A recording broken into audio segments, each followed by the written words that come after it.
You're listening to Now I've Heard Everything. Interviews from the 80s, 90s, and 2000s with voices from the past. Of course, you always relate the holiday season with snow, no matter where you were brought up. Something so nice about if you're lucky enough to have shelter and have food and be near family to sit by the fire and listen to those Christmas carols. Actress, author Deborah Raffin today on Now I've Heard Everything. I'm Bill Thompson.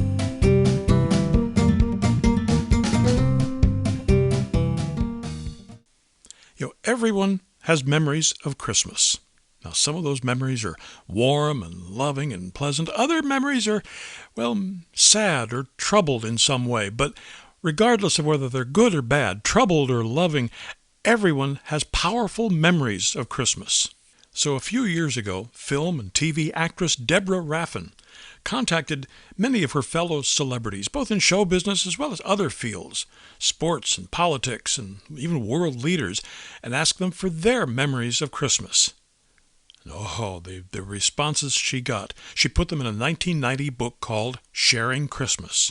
So here now, from 1990, Deborah Raffin.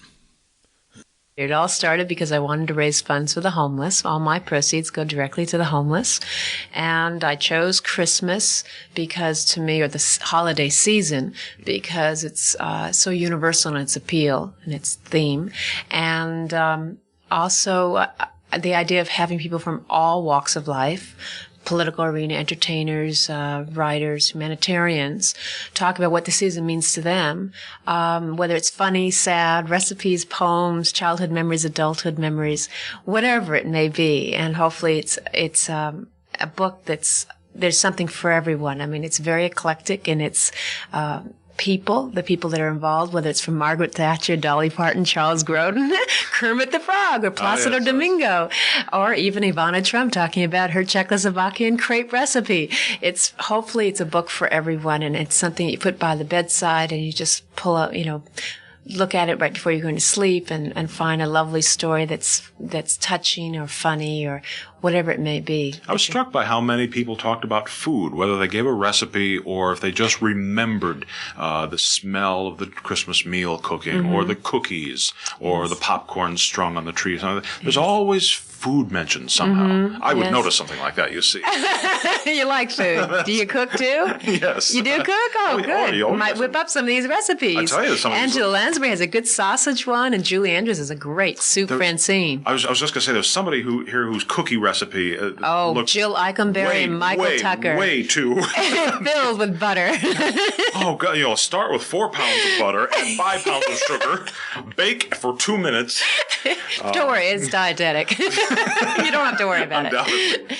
But, you have such an interesting, and I suppose you got it that way, by putting these in alphabetical order without grouping them in any other way except by alphabet. Right. You get that interesting melange of you'll go from the tearjerker, I guess is the way to put it. I mean, a very touching story, to a Lithuanian recipe. Yeah, which is what I wanted. I wanted each and every page to be a surprise to the reader.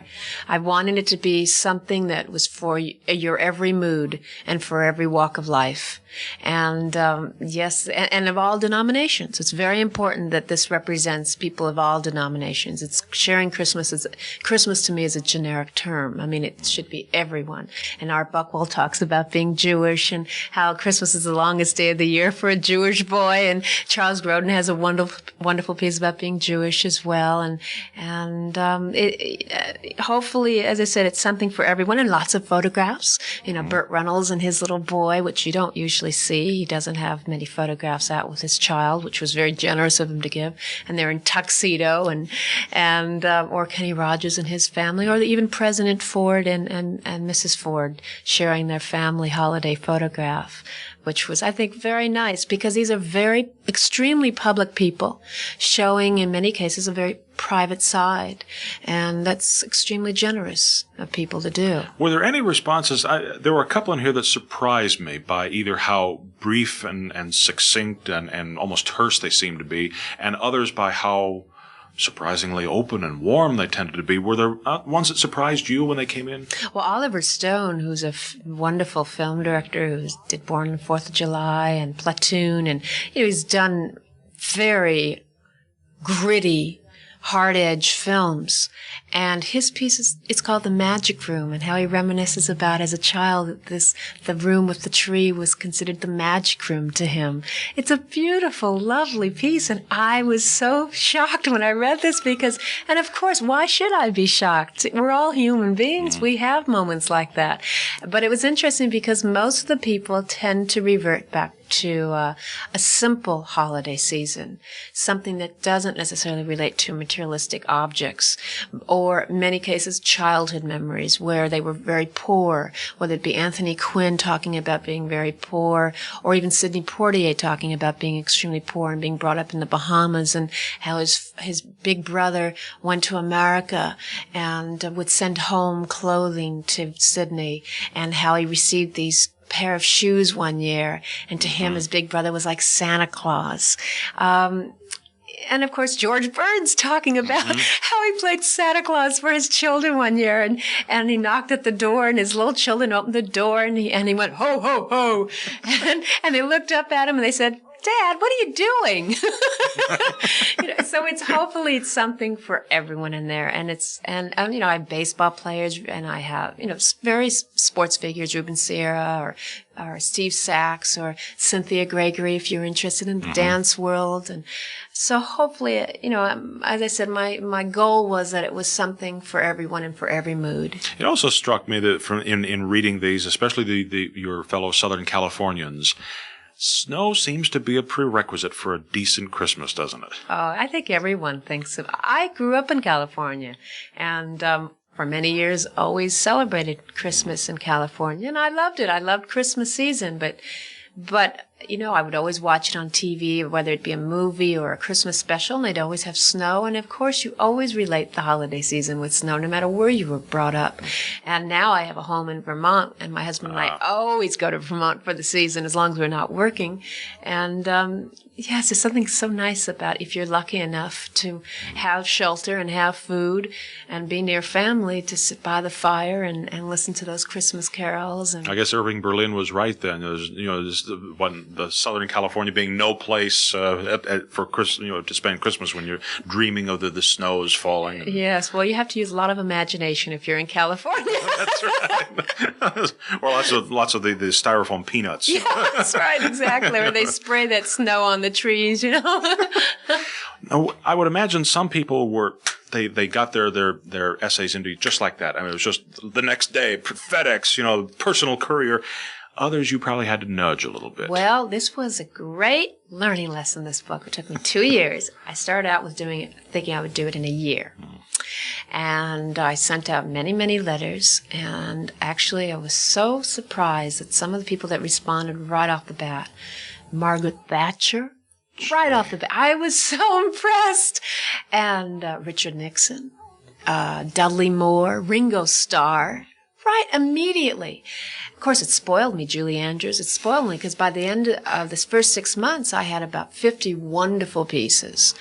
And I thought, well, gosh, this is going to be a snap. This is really easy. I can do my mini-series, my movies, my plays in between, and these things are just going to fly in. Well, I had these wonderful pieces, but by the end of the year, I still only had about 50, 60 wonderful pieces, and I wanted about 100 for the book, although I ended up with far more, and I have about 130 some odd pieces in the book, and I had 20 that came in too late. But I realized at the end of the first year, I thought, I'm going to have to get on the phone and write a lot more letters and become a bit of a pain in the neck. Learn to become a nag. It was really difficult for me at first. I dreaded it, calling these complete strangers from all around the world and, who I knew were approached by hundreds, thousands of other people and other organizations. But you're not a no-name. I mean, you've got a little bit of clout behind your name, don't you? I mean, there was certainly within a certain realm of walk of life. I got many responses initially because of being aware of my career, but just because I'm an actress, there are more important things in life than acting, and there are a number of people who I approached who were, their priorities were a little different. It wasn't going to the movies. Many humanitarians or politicians or journalists. And so I really just had to push aside any kind of shyness that I may have had and just get on that phone and call those people and say, please, please, I'll stand on my head. I mean, I took dictation over the phone. I mean, I had Martin Sheen dictating his piece over the phone. I had Dom DeLuise giving his piece over the phone. Great story. Isn't that wonderful? Yes. Oh, I just love that piece. It's such a lovely piece. It's, as you know, it talks about, he was very, in a bad mood one year, and it was a bad year for him. And his little boy came up to him and said, Dad, what do you want for the holidays? And he said, happiness. And the little son just sort of acknowledged it and walked away. And then Christmas morning came along, and his little son gave him a box all wrapped up. And he said, Merry Christmas, Dad.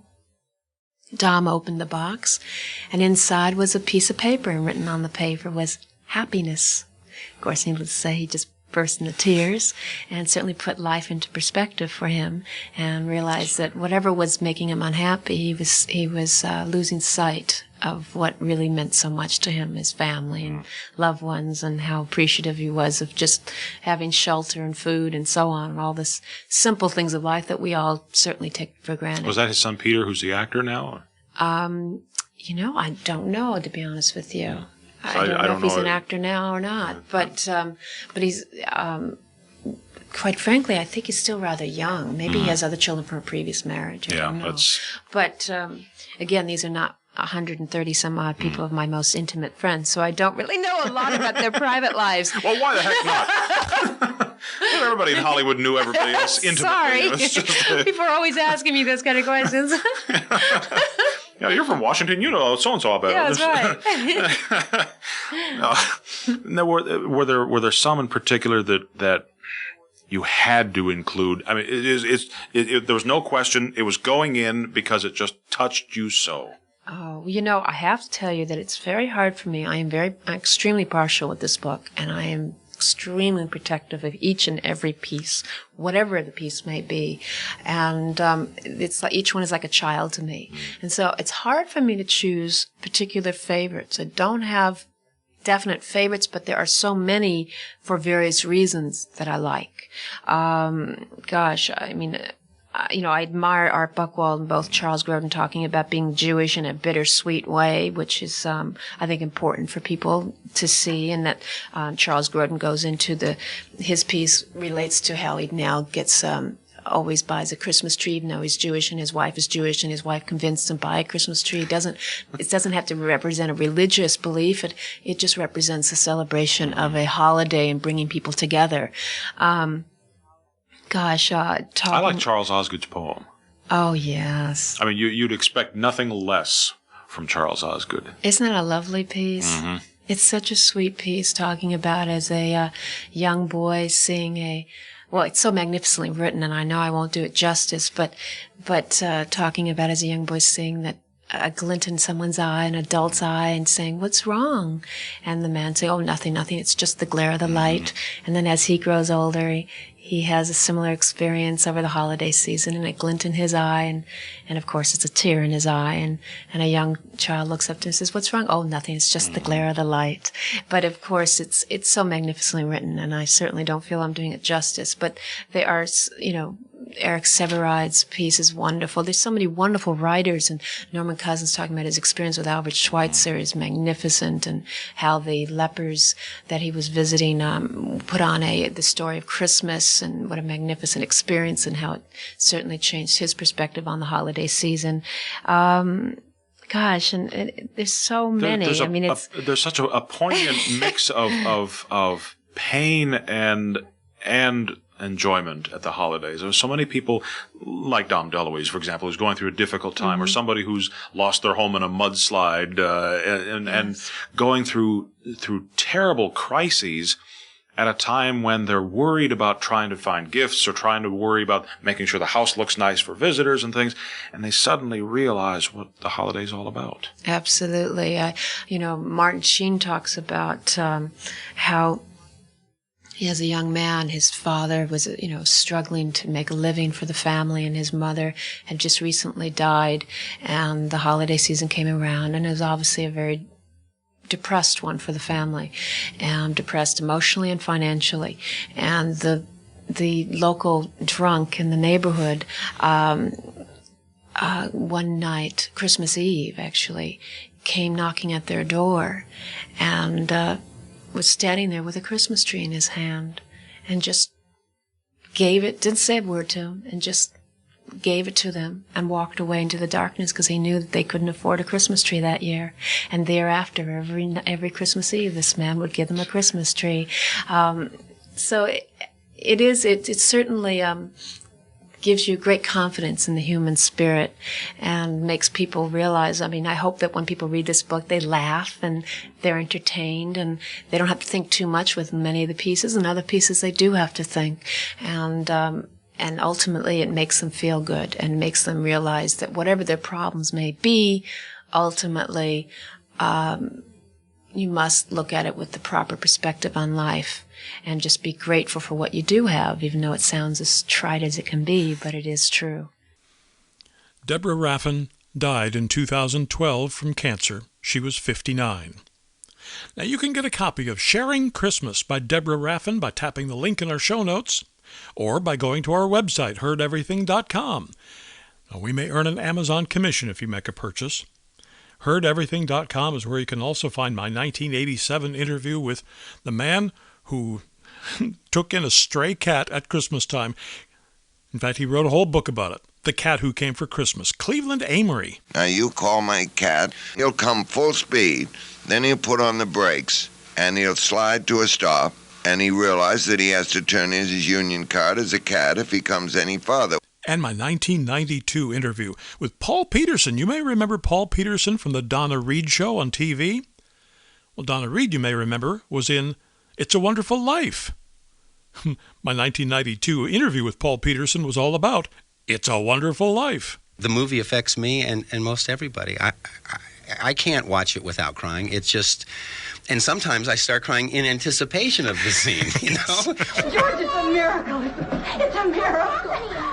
But there's so many wonderful parts. Each of us remembers this movie through a sort of personal lens. And of course, we post new episodes of Now I've Heard Everything every Monday, Wednesday, and Friday.